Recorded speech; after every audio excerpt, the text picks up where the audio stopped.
Madam President, when President Biden was campaigning last year, he made the pledge over and over again that he wouldn't raise taxes on any American making less than $400,000 a year. Frankly, I think that's a good pledge and is one he keeps making. But right now, it seems that the facts would prove that he and, frankly, our Democrat colleagues here in the Congress are pushing for this reckless tax spree, this reckless spending spree in a way that makes it impossible for him to keep that pledge. The Tax Foundation, and people can check this as they want to verify these numbers, looked at President Biden's 10-year plan, the plan he outlined in his 2022 budget. This is not a plan that the Tax Foundation or any other group came up with on their own. They found that his plan would mean a higher average tax burden nationwide, including for middle-class Americans. In some states, the average taxpayer would see increases immediately.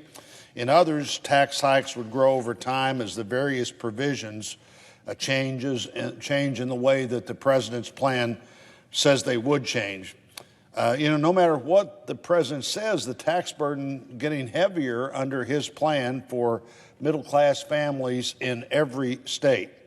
In Missouri, the tax burden on the average filer would be $618 higher in 2026 than it is today. In New Hampshire, it would be $1,072 higher than it is today.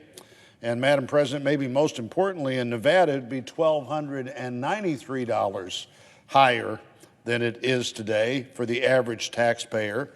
And if that doesn't convince you, there's another analysis recently. This one was from the Reliably Liberal Tax Policy Center. It predicted that 3 out of every 4 taxpayers earning $75,000 to $100,000 a year would be worse off next year under the Biden plan. By 2031, that organization estimates that 95% of the people making between $75,000 and $100,000 would suffer losses on their tax bill. The tax and spending spree envisions monster tax hikes on business, but we all know when you raise taxes on business, they have to get the money from somewhere. In fact, there are only a couple of places to get the money, and one is from workers, and one is from customers. And trying to figure out that balance where you don't lose customers and you don't lose workers, pretty hard to figure out. You really can't isolate middle-class workers from these tax impacts. You also can't isolate middle-class customers from these impacts. You can't keep those families from paying higher prices when a chunk of the business tax that the president and Democrats talk about have to get passed on to customers.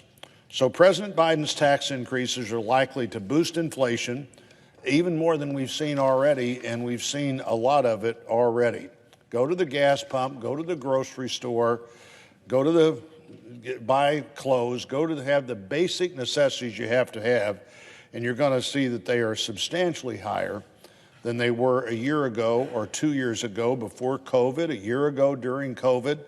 The president's budget effectively repeals the individual tax cuts enacted by Republicans in 2017. The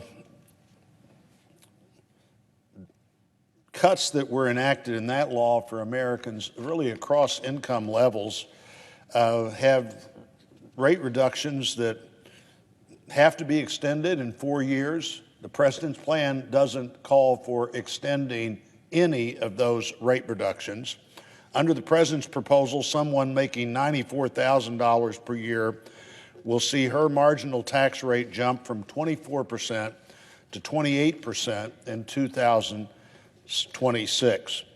Added to that, you've got higher taxes that Democrats plan to impose on family farmers and ranchers who are hoping to pass along their family business to the next generation. And frankly, Madam President, instead of advocating for these middle-class Americans I've just talked about, Our Democratic friends seem to be fixated on restoring a tax break that overwhelmingly benefits wealthy Americans in high-tax states. They're pushing to allow people to deduct more than $10,000 in state and local taxes on their federal returns.